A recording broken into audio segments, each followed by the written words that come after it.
All right. Men's brains, women's brains. Women's brains think give, give, give, give, give, give, give, give, give. They just love to give. They're happiest when they're giving. You get a bunch of women together and they're all giving to each other. Oh, I love your hair. I love your shoes. I love your outfit. Oh, they just love it. Now, men's brains are a little different. Men's brains think take, take, take, take, take, take, take, take, take, take, take, take, take, take, take, take. And you get a bunch of men together and we insult each other. We do. You're fat. You're ugly. You smell. Thanks, man. You know, I mean, that's... So if women love to give and men love to take, which way do you suppose the give and take goes in most relationships? That way. Women think the answer is to give more.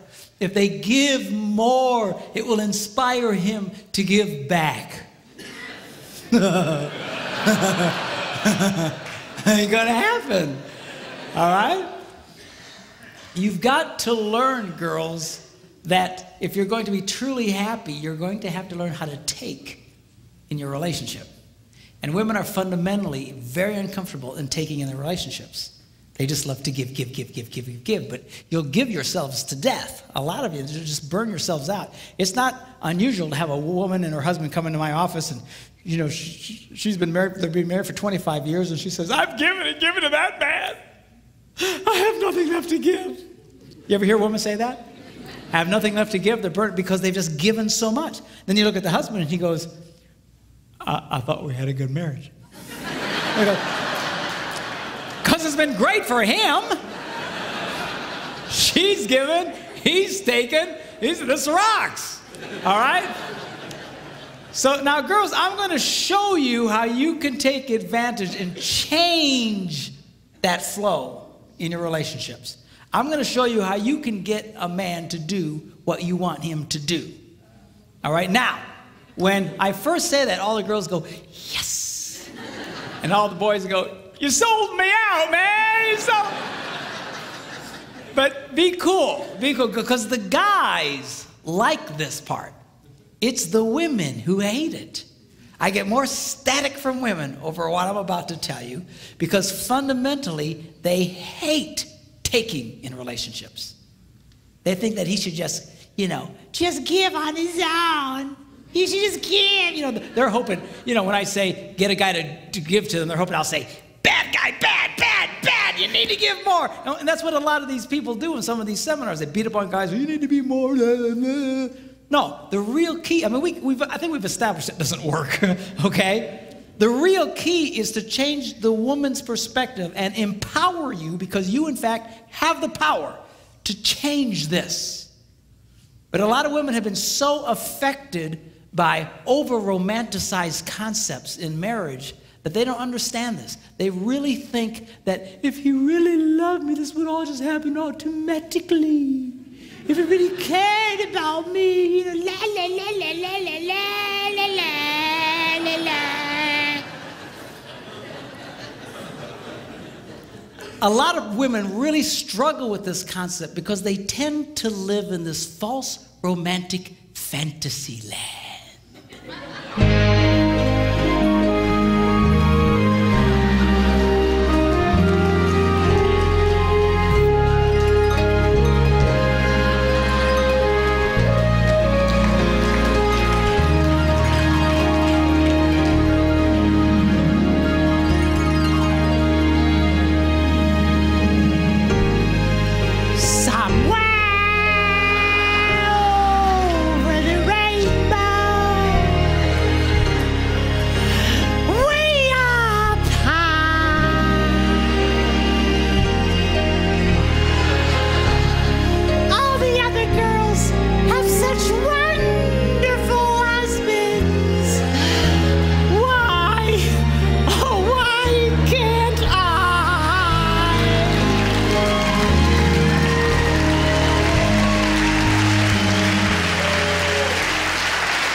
Girls, you can either sit around with your hearts broken all the time, or you can do something about it. And I'm going to show you what you can do. 4 simple steps, how you can change this dynamic of give and take in your relationships. Okay, y'all ready? Here we go. Number 1, how to get a man to do what you want him to do. Number 1, you need to ask him more than once.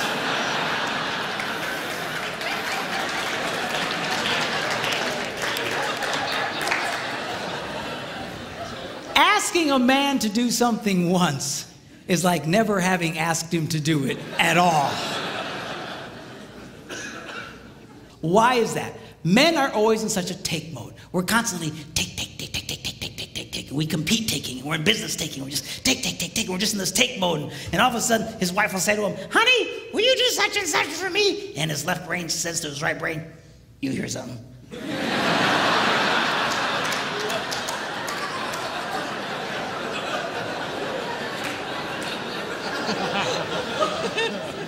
His right brain goes, nope. Tick.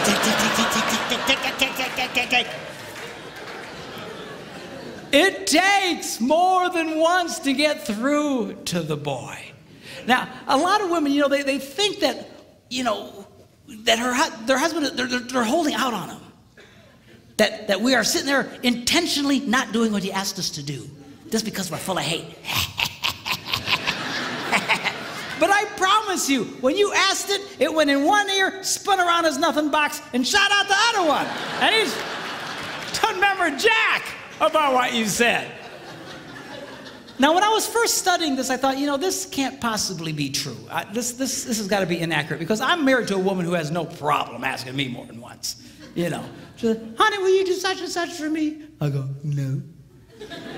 Come on, sweetheart, do this for me. No. Come on. She's got the thing, she pats my cheeks. You're such a good husband. Do this thing for me. Okay, then I do it. So when I was first reading this, that they were saying women only like to ask one time, I thought that can't possibly be true. And I remember I was in a church in Green Bay, Wisconsin at the time. I was one of several pastors at a large church there. And before service started, I thought, I'm going to ask some ladies, because this can't possibly be right. So I quick came up to a lady. I said, let me ask you a question. She said, yeah. I said, do you have a hard time getting your husband to do stuff for you? She goes, Pastor, you have no idea. She says, I asked that man to paint the ceiling. That was back in October. It's March. He doesn't do it. He walks in every day. Just, she's just getting mad. Tell me about it, okay? And I said, okay. I get it. But let me ask you a question. Because remember, I want to prove what I just been reading wrong. I said, let me ask you a question. How many times did you ask him to do it? And she stared at me like a dog at a new dish.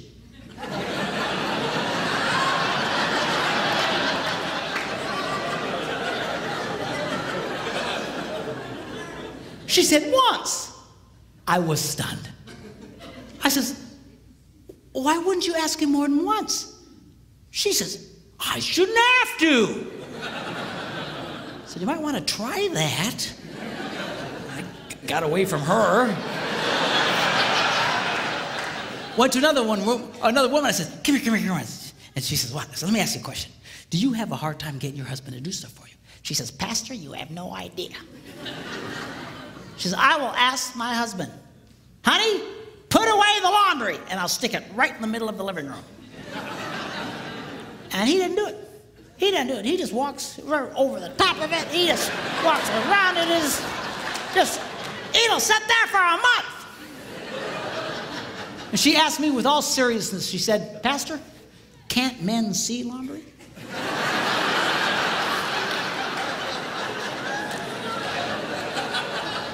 I said, yeah, we can see it. Just doesn't mean a whole lot to us. So she's just getting angry. Just tell me about it. So I said, okay, yeah, I get it. But let me ask you a question. How many times did you ask him to do it? And that same startled look. Once. I was amazed. I said, once? Why wouldn't you ask more than once? I shouldn't have to.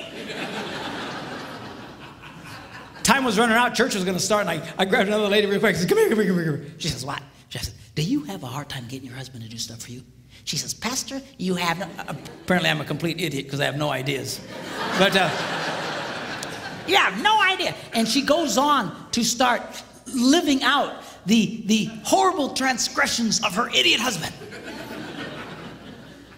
And I asked the same question. Okay. But how many times did you ask him to do it? Once. I said, why? Why wouldn't you ask more than once? She says, I shouldn't have to. Ladies, are you listening to me? You have to.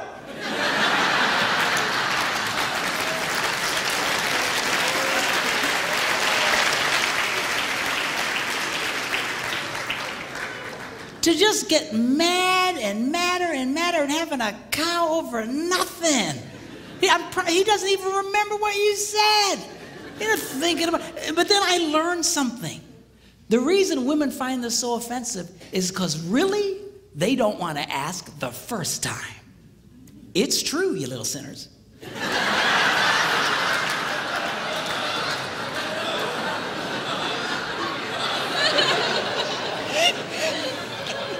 Because over the rainbow, if he really loved me, I wouldn't have to ask. Well, come on. Just ask him again. Ask him again. What's the big crime here? You know what it is you resent the fact that he's resistant to do it, because not only do you want him to do it, you want him to want to do it. You do.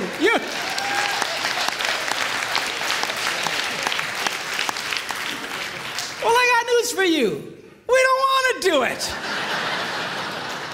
We're never going to want to do it.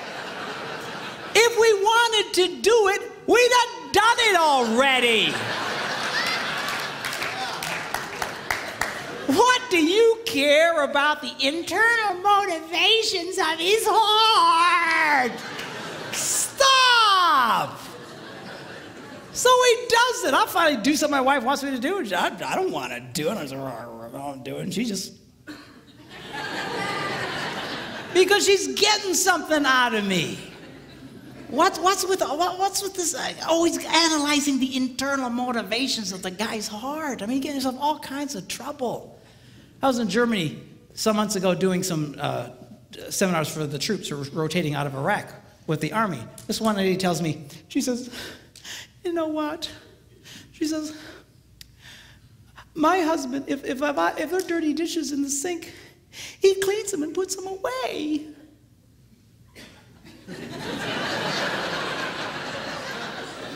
I go, yes, and? She said, well, I asked him, why do you do that? And he said, because I hate dirty dishes. And she started crying. I said, lady, most women think they died and went to heaven if their husbands. Yeah, but I wanted him to say, well, I do it because I love you.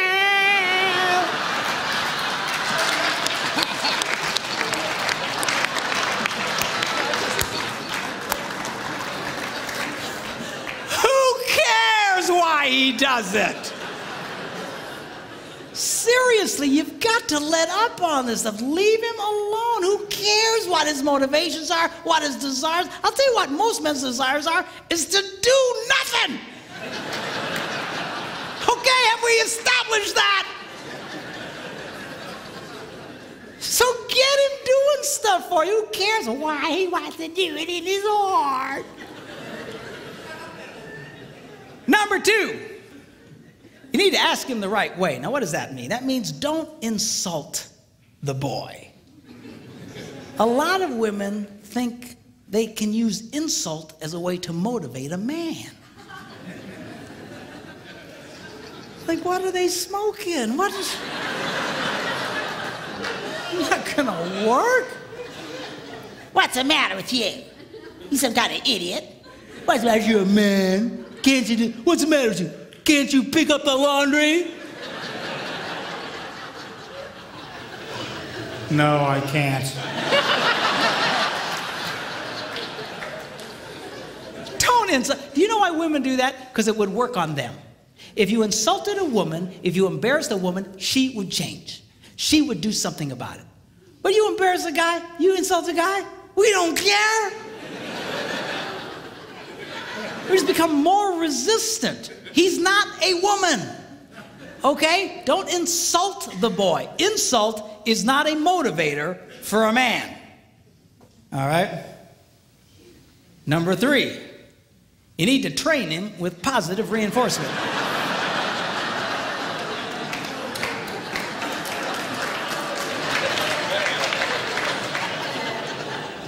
What does that mean? Well, training a man is kind of like training a chimpanzee.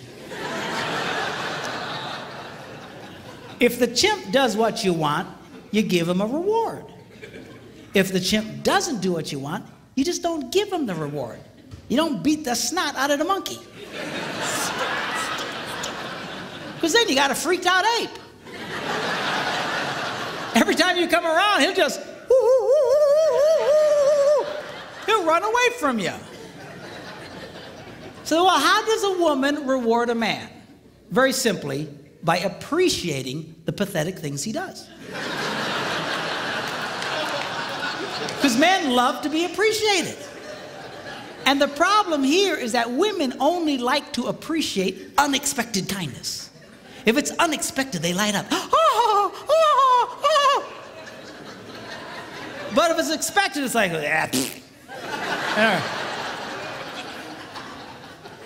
You know, seriously, I mean, that's, in the beginning of your relationship, that's how he got you to fall in love with you in the first place.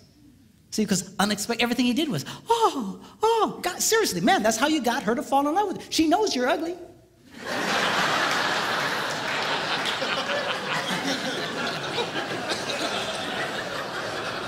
How do you think you got such a beautiful woman like that?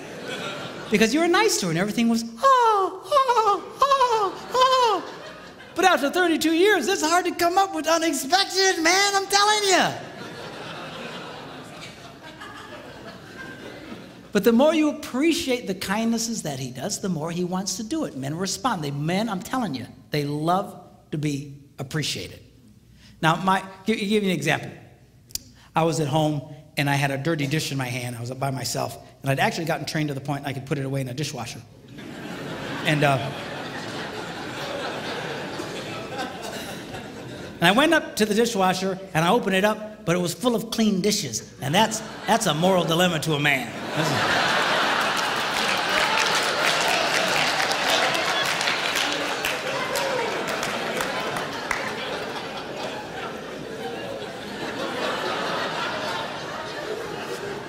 So it finally dawns on my little brain, empty the dishwasher.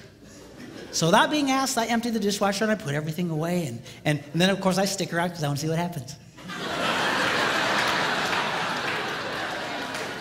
Why? Because I love to be appreciated. So my wife comes home. She's la, la, la, la, la, la, la, la. She goes over to the dishwasher and goes, you emptied the dishes. And she goes, you're such a good husband. and I eat it up.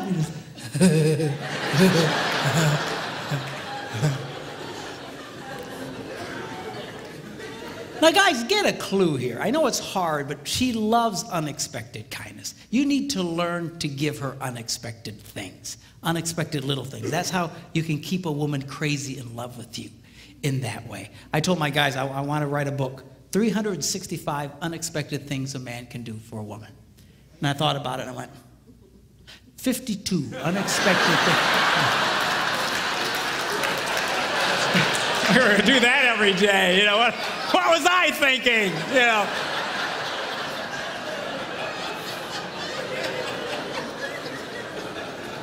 Because they light up, you know. Some time ago when I was first doing this, I couldn't afford to take my wife with me. And so I was doing a lot of traveling by myself. And I was at a grocery store or gas station. I was paying for the gas, and I saw one of these rack of greeting cards. And this one caught my eye. It said, "My favorite place to be is wherever you are." And I thought, oh, I should get that. How much is that?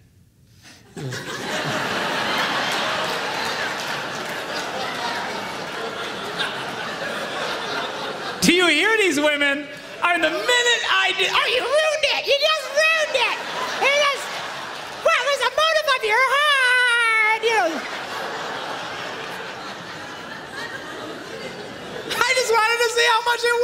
that's all. There's something wrong with y'all. Anyway, so $1.50, I went, okay, $1.50, I can do that. So I paid $1.50 and I signed it, I took it home and I put it in the kitchen. I want to stick around and see what happens. And she eventually comes in and la la la la la la la, and all of a sudden she goes, ah, a card. And she opens it up and it says, my favorite place to be is wherever you are. I got to tell you, boys, it was the best 50 I ever spent in my life.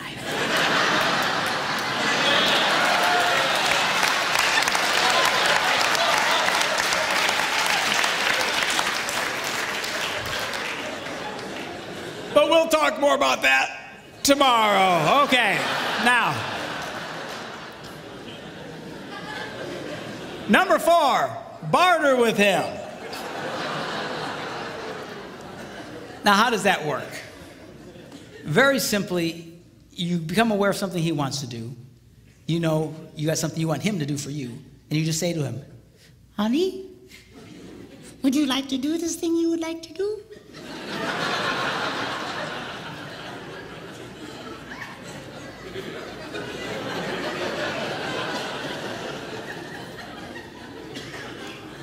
Yeah. Well, do this for me, and you can do that. What's the catch? There's no catch. So now he's doing it. It's a trade out. It's just, you know, so guys like this thing because we know what the rules are. And men are used to bartering. You know, that's why we do what we do in life. That's why we go out and work. I got to promise you, if they didn't pay us, we probably wouldn't do it. You know, I don't care how much you like your job. If they didn't give you the cash, I don't think you do the job. It's all part of the bartering system. Men like that, okay? Now, the strongest bartering tool a woman has, we'll talk about tomorrow.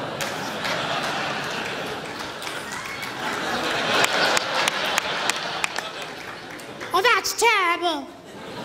I had one lady say to me, doesn't that make me a prostitute?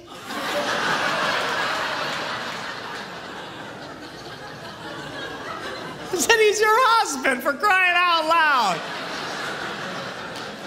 Women have no idea the power they held over us. Just, they have no idea. I'm telling you, you can get a guy to do almost anything.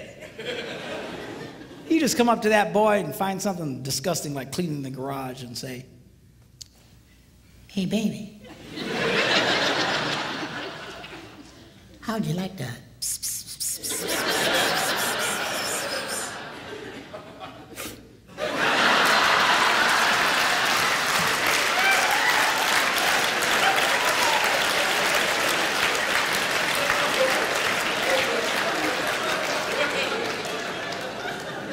Why, yes, I would. Well, I'll tell you what. You go clean the garage and then come and find me. Man, you got yourself a motivated boy.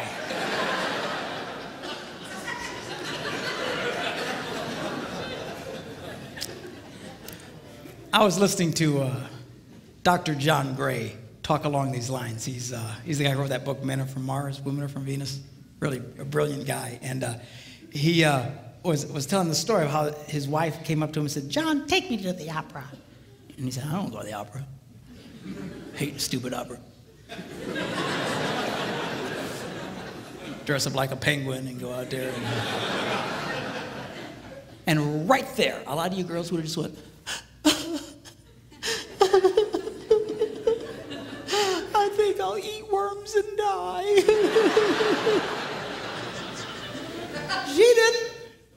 She knew about this stuff. She just asked him again later. Hey, John. Yeah? Take me to the opera. No. John. Yeah? Take me to the opera. Okay. So now she's a happy girl. Now he's all dressed up like a penguin, taking her to the opera, and right there a lot of you girls would go, where's my stupid husband to take me to the opera?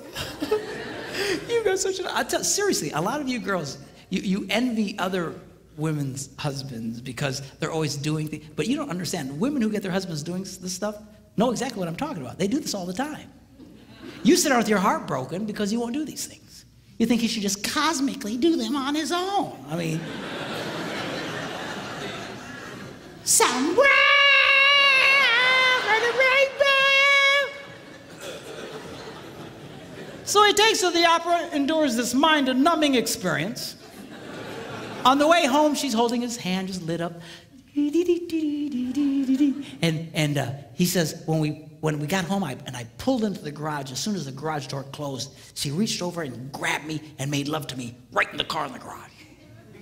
I assume they weren't driving a subcompact.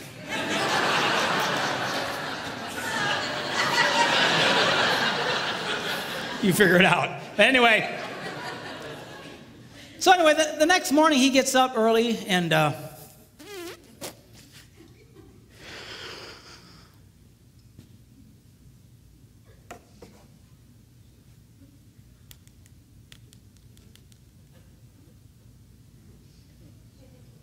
yeah, I was wondering, how much are season tickets to the opera?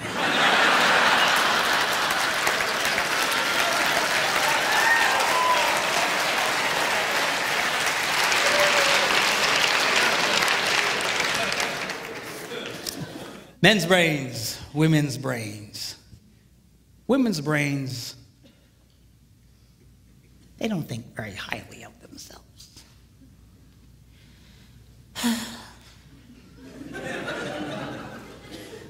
I'm too fat. I'm too tall. I'm too oily.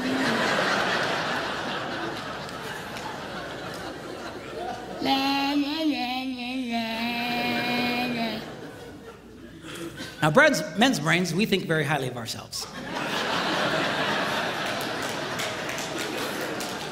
We love us. Just ask, we'll tell you. All you got to do is point a camera at a bunch of women and watch them freak. Oh, turn it off, sanctuary. I'm a hideous monster.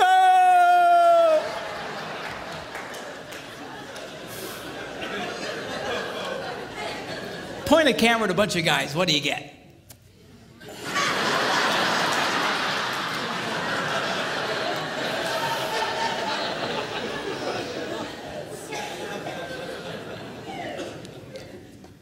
You ever watch a woman walk by a bunch of mirrors in a mall?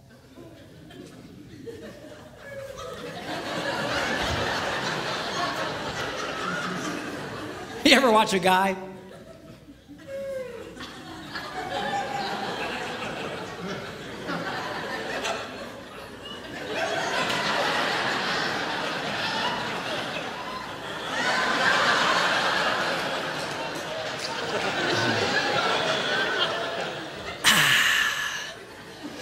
Still got it.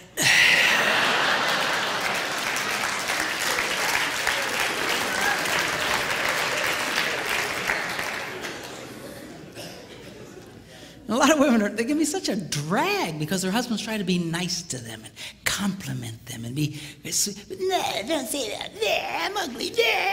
And you know, why do you do that? Here's a secret. You want him to like you. Why are you pushing him away? And it's, you know, that's such a drag. Ladies, do you know there are 3 billion women in the world who don't look like supermodels and only 8 who do?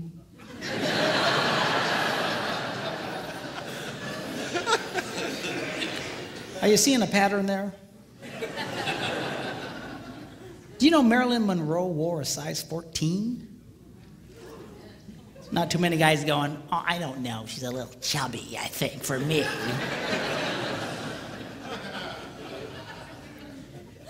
Did you know if Barbie were a real woman, she'd have to walk on all fours?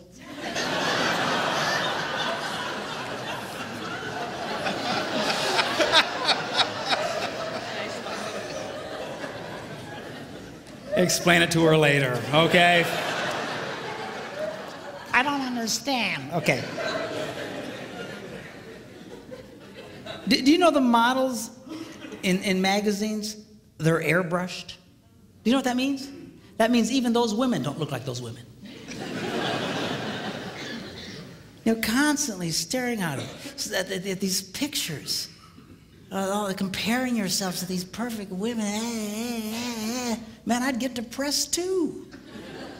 Man, my wife will buy one of those women's magazines. They're like this thick. It's like an encyclopedia. 98% of it are just ads.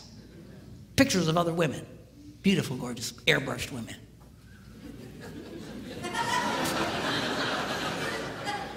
Good night. Do you know 1 out of every 4 college-age white girls has an eating disorder? Can I be politically incorrect here? You know who really has a problem in this area? You white women. It's a documented fact. Women of color generally don't have this problem. You ever see Hispanic women? They walk around like they own the world.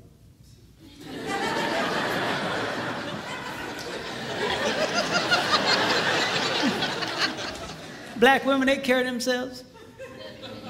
What are you looking at?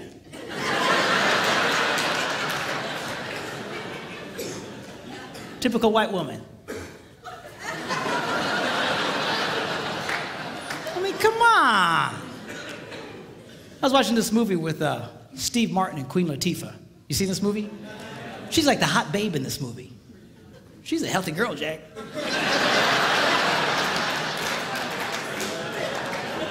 She's all over the place. But you know what? She came across as very sexy in that movie. You know why? Girls, men are not looking for perfect women. You know what's attractive to a man? A confident woman. When women carry themselves in a confident way like that, it's very attractive to a man. You need to just be who you are. Just carry yourself with confidence. So you're not perfect. So what? Nobody's perfect. Even the perfect women aren't perfect. Now tomorrow, I'm going to be sharing with you when we do our little talk about sex. I'm going to be reading from one of the most amazing books. It's one of the most ancient books about sex. And it's in the Bible. It's called the Song of Songs, or the Song of Solomon. And it's a very sexual book. A lot of people miss it because they're very poetic. They talk about pomegranates in bloom and secret gardens. And people go, man, people sure are into gardening. What's the deal here? You know, just... No, it's not gardening, okay? It's about sex. We're going to look at that tomorrow. But tonight, I want to just take a quick look at halfway through this book. He describes this woman that he's absolutely crazy about. I want you to see his description of her. He says this. He says, how beautiful your sandaled feet, O prince's daughter. So apparently she had great feet. Your graceful legs are like jewels, the work of a craftsman's hand. So she had great feet, great legs. Your navel is a rounded goblet. So she's got great feet, great legs, but she's got an outie.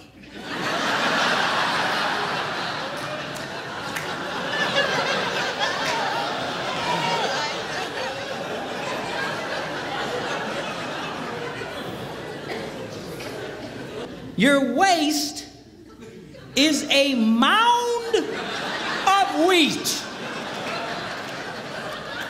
So she's got great feet, great legs, outie, and a potbelly thing happening.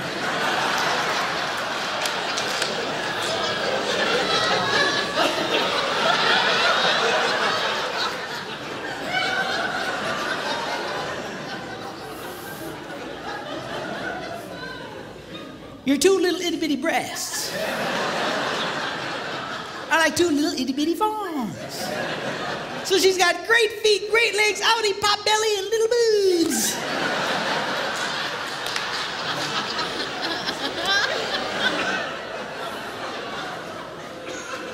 Your neck is like an ivory tower.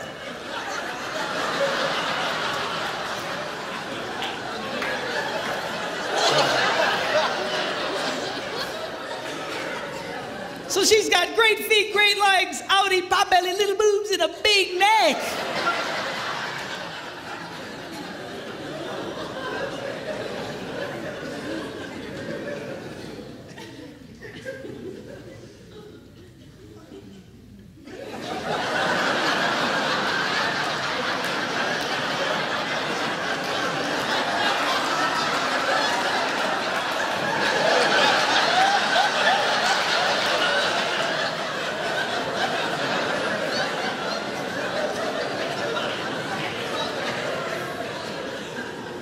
Your nose is like the Tower of Lebanon. In fact, I think they can see it from Lebanon.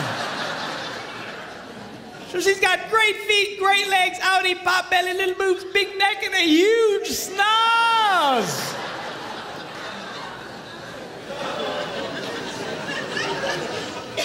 What does he say about her?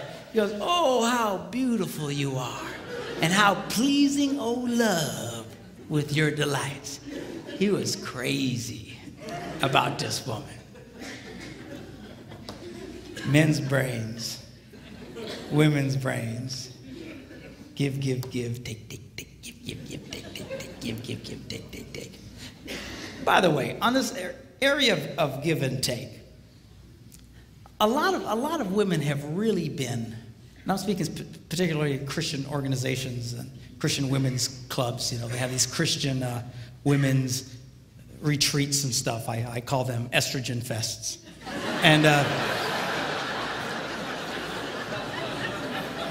And they're wonderful. They're great if you're a woman, I guess. But you know, a lot of you, I know what they're trying to say, but a lot of you have really gotten bad information, or at least faulty information. This is what's being said at a lot of these. What they're saying is unconditional love demands an unconditional relationship.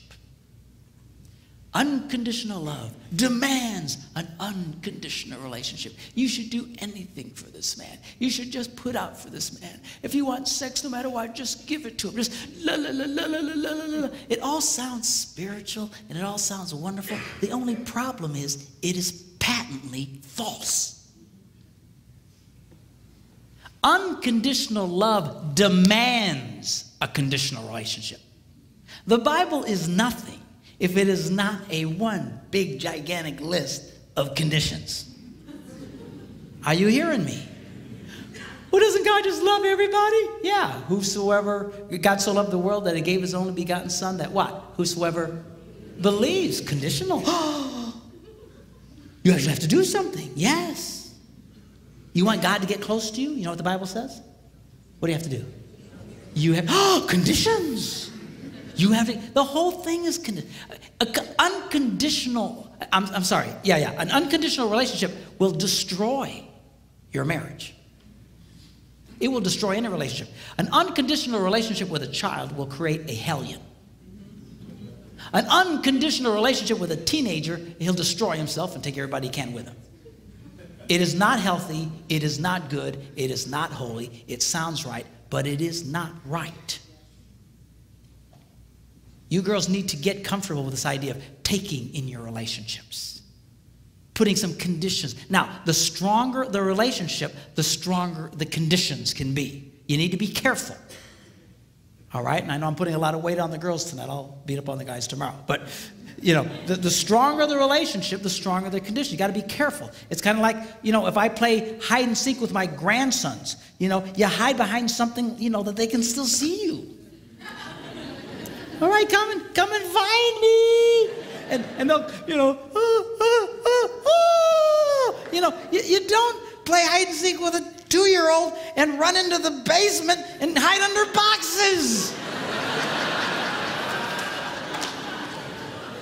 Because he won't get it. He just, you know, so you got to watch the conditions. In a healthy relationship, you can have higher and stronger conditions. But you're not going to get there if you just never require something out of the guy. Okay? And some guys, you know, they don't like any condition. But guys, this is healthy. It's not right for her to constantly be giving to you and never getting anything back. And girls, you can change that, but you got to get comfortable. This is healthy for your relationships to take back. Most guys don't mind you taking back. What we get frustrated with is you expecting us to be like you. That we're just going to do this cosmically like you. Or we're going to somehow interpret your internal feelings. And we don't do that well. Okay? But you've got to, this is a healthy thing for you. I had a lady at a conference just a few weeks ago. She's crying her eyes out. And I said, what's the matter? She says, my husband, he'll never talk to me. I says, never, he never. If he would just talk to me just for a little bit, I'd feel so much better. And she just cried. I said, how's your love life? Oh, it's okay. I said, let me see if I get this. A man who never talks to you, when he wants sex, you just give it to him. Yeah. I said, well, why do you do that? Well, because I'm supposed to. That's what we're told. I said, sweetheart, you've gotten bad information. Well, doesn't the Bible say we shouldn't deny each other? Of course. But denial doesn't mean, or acceptance doesn't mean you can't have conditions. Here's an example. If you're trying to get a mortgage for your home and the bank calls you up and says, hey, you have been accepted. We have approved your loan. You just need to come sign some papers. And they hang up. Have you been rejected or accepted? You've just been accepted, man. You're excited. Cool, cool, cool. But you have to go do what? Sign some papers. You don't go, stupid bank. They were going to give me that money, but I got to sign papers. I mean, come on. I said, the next time your husband wants to make love to you, you say, honey, I will knock your socks off. But we're going to talk for 5 minutes first.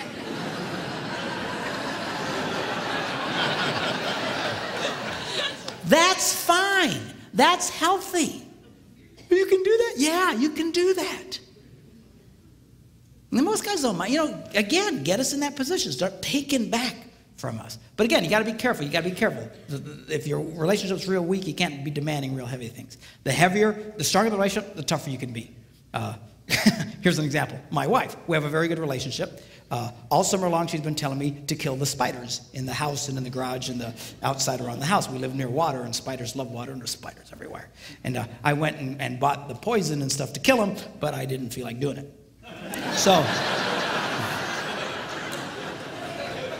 So she was on me for weeks about killing the spiders. Yeah, I'll do that. Yeah. So finally, she walks in one morning, and she just is happy as can be, and everything's good. And she says, oh, by the way, no more sex until you kill the spiders.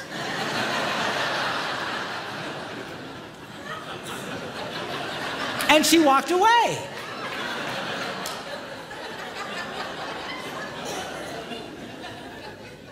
Well, the first day, I didn't kill any stupid spiders.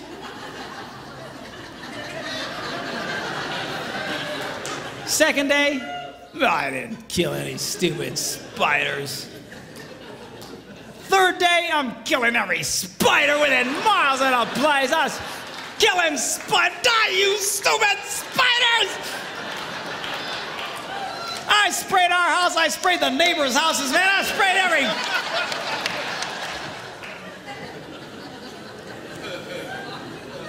Did I want to do it? No. Did she care? Nope.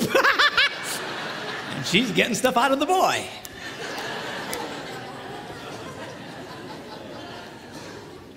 Men's brains, women's brains. In closing, I want to talk to you about how men's brains and women's brains are portrayed in movies. You have guy flicks and you have chick flicks. Now, a guy flick is only a guy flick as long as somebody is dying.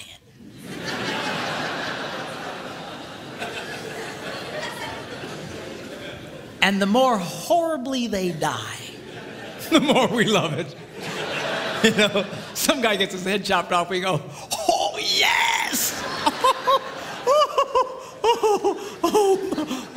Dude, rewind that, man. This is, that's gotta hurt. Play it again, man. We love it. And you know what? This appeals to all men of every culture around the world. There is something that God put in the heart of every man that just lights up at the idea of living your adventures and conquering your adversaries and going for your dreams.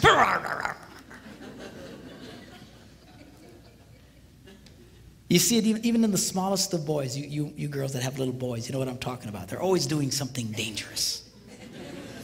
Stop that! Stop that! You're going to poke your eye out! That's the point, Mom. If you can't lose an eye, what's the point of playing?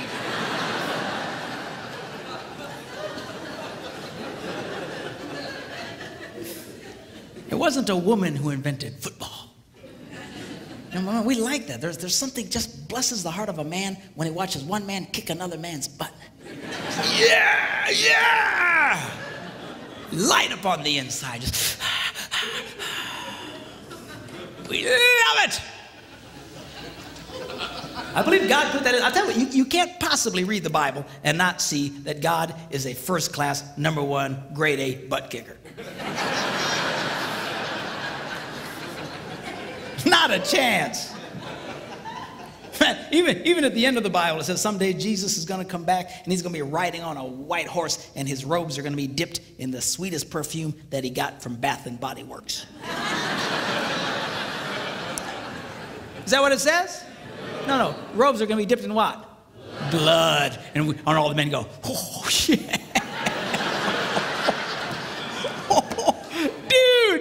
Dude, blood.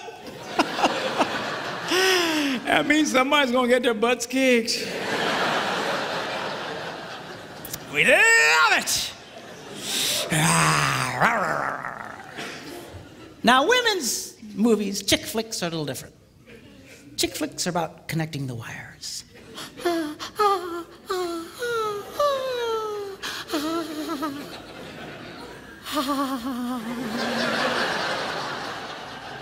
You know, chick flick can be 2.5 hours of 4 women sitting around a kitchen table talking.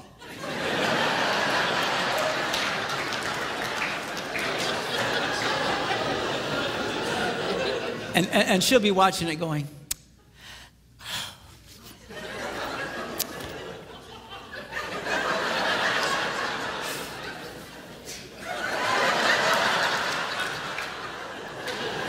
and her husband's watching it with her going, I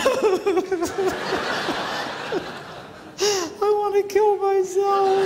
This is stupid movies. But she just loves it.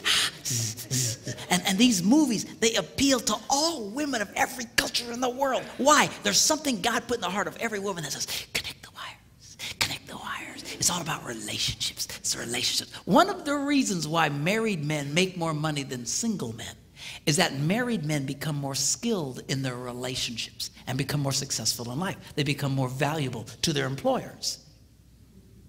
Because when a man marries a woman, he's marrying a handbook on relationships. It's true. It's absolutely true. Single men remain as they came into the world, clueless.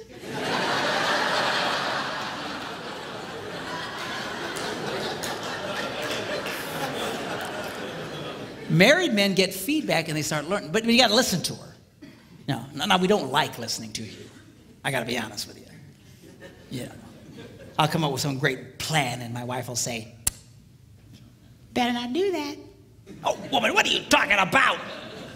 I'm telling you, it's a bad idea. Oh,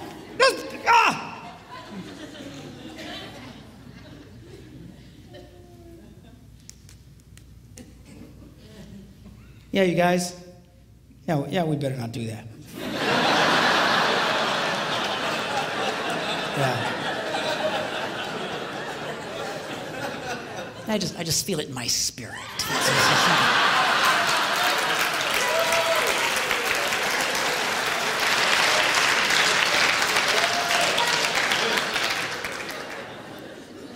Now, as different as the chick flicks and the guy flicks are from each other, there is one theme they both share that is the same, and that is this: the hero always goes back for the girl.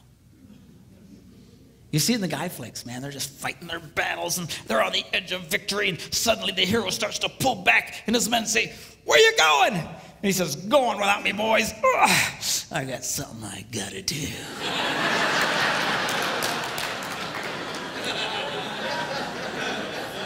And at great risk to himself, he goes back for the girl, and he rescues the girl. And guys watch that on the screen. We go,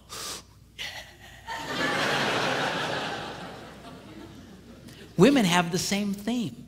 The boy always comes back for her. I was watching this chick flick, Jerry Maguire. Have you seen this one? And in this movie, they'd broken up, and finally he wins the big contract, and he realizes it doesn't mean anything because he doesn't have her. And he quick hops on a plane, and he flies home, and he walks into the house, and she's there with a bunch of her girlfriends, and he walks in unexpectedly, and they all look up, and he goes, hello. And she says, what are you doing here? And he starts to explain to her that he had finally succeeded and gotten everything he dreamed of, but it meant nothing without her. And he said to her that you complete me. And she goes, you had me at hello. And all the girls see that, and they all go, oh, yes, yes, yes, yes. All I'm saying to you boys is this. Do what's in your heart. Live your dreams. Live your adventures. Overcome your obstacles. Do what you gotta do. Just don't forget about the girl. I've never met a man who was a financial success and who had lost his family who ever said to me, you know, it was worth it. It's never worth it. Don't be like Adam. You remember Adam in the Garden of Eden? Women say, where would you be without women? I say, Garden of Eden. But,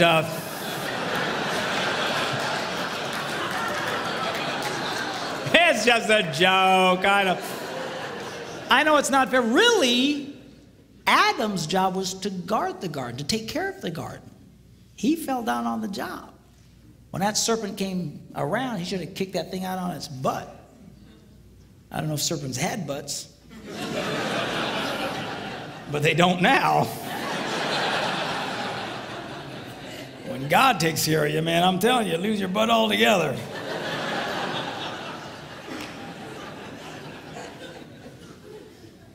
But you know what happened?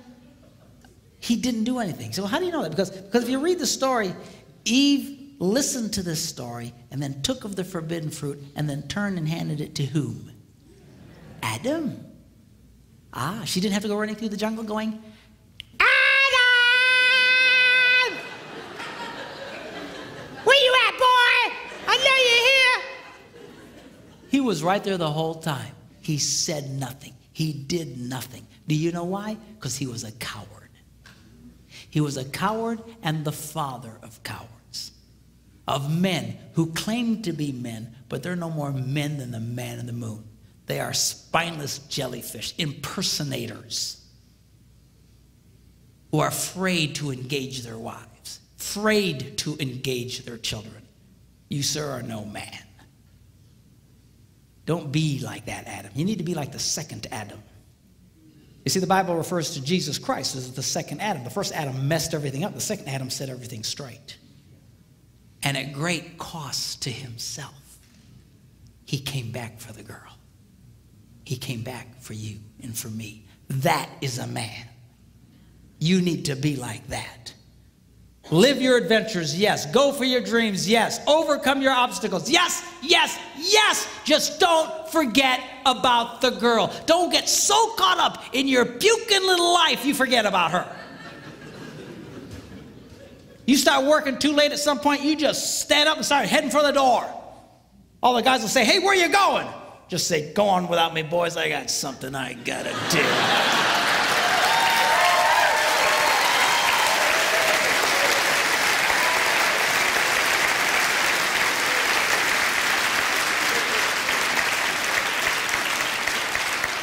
And then go back for the girl, surrounded in the camp of the enemy by wild monsters. You mean like in the movies? No, I mean your children.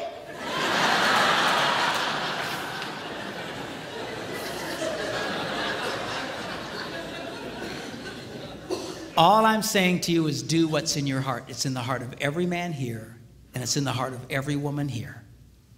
Don't forget about her. Don't neglect her. Do what you need to do. But make sure that you go back for the girl. Are you glad you came tonight?